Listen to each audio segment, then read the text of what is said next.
Audiotune mempersembahkan sebuah audiobook yang berjudul Balas Dendam Istri Yang Tak Dianggap. Karya dari Kiss, bab 17. Jangan insecure, Kinara. Dengan pengisi suara Sensen, selamat mendengarkan.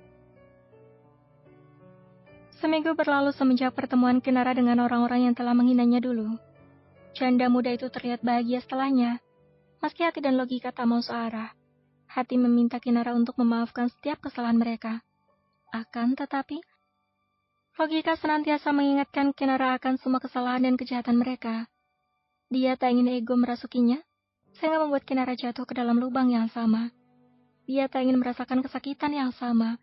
Biarlah orang-orang mengatakan dia wanita pendendam, asalkan amarah dalam hatinya terbalaskan.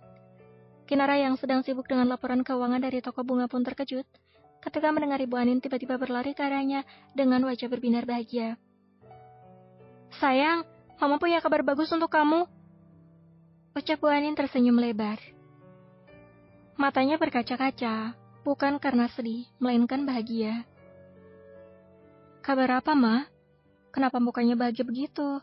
tanya Kinara ikut tersenyum melihat wanita yang telah dianggapnya sebagai ibu kandungnya sendiri. "Gimana Mama tidak bahagia? Kalau anak Mama sebentar lagi akan jadi model terkenal yang akan go internasional," balas Ibu Anin menggenggam erat tangan Kinara, membuat gadis itu menautkan alisnya sebelah. "Maksudnya, Mah? Kamu akan jadi model, Nara. Asal kamu tahu, semenjak kepulangan kita dari acara pertunangan mantan suami kamu itu, banyak nomor masuk yang menghubungi Mama, ingin meminta kamu menjadi model dari perusahaan mereka. Awalnya, Mama sempat ragu dan tidak percaya. Karena itu juga Mama tidak memberitahukan semua ini pada kamu.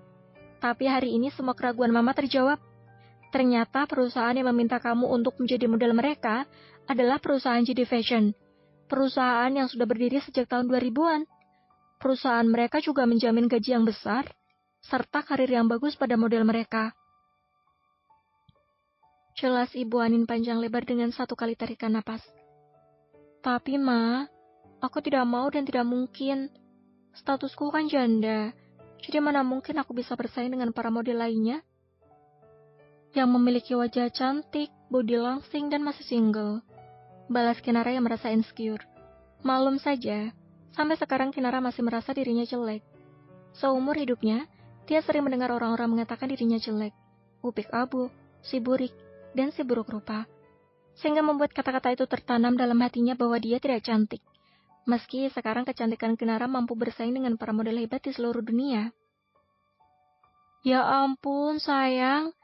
Kenapa bodoh kamu tidak hilang-hilang sih? Bodoh jangan dipelihara, dibuang ke sungai Ciliwung sana. Di zaman sekarang, buat apa merasa insecure dengan status janda?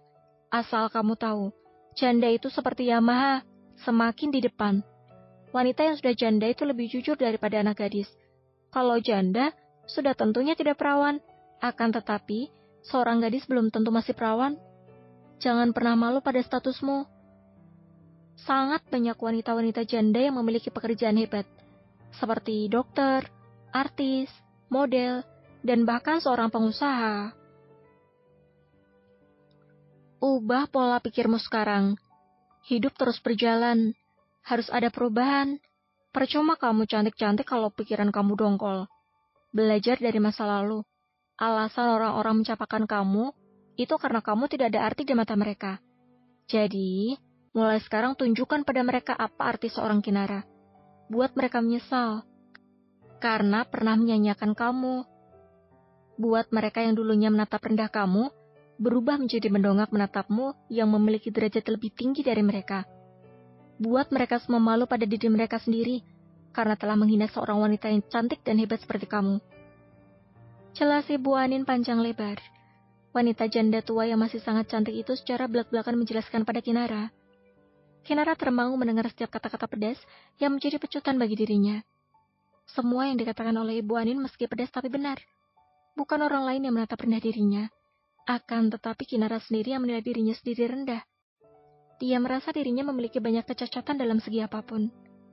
Selama ini, dia hidup dengan penilaian orang lain. Jika orang mengatakan bodoh, maka Kinara akan percaya bahwa dirinya bodoh. Kinara yang dulu seperti air yang mengalir kemanapun dibawa oleh angin. Tidak, Kinara tidak ingin menjadi seperti air lagi. Kinara ingin menjadi nahkoda kapal dalam hidupnya.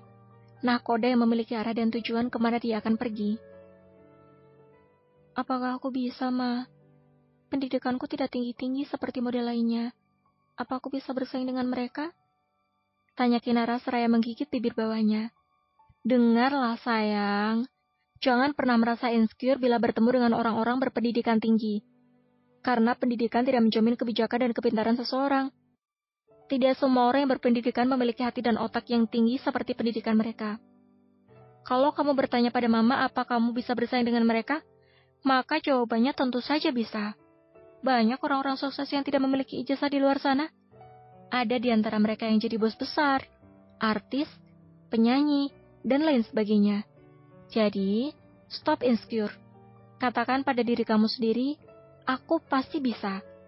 Jika dia bisa, maka aku juga bisa. Karena apa? Dia makan nasi, aku juga makan nasi. Mengerti?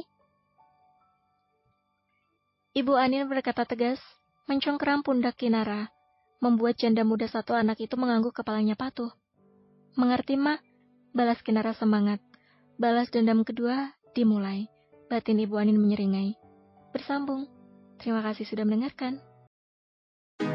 Kalau kamu mau dengar audiobook lebih banyak dan gratis, segera download Audiotune.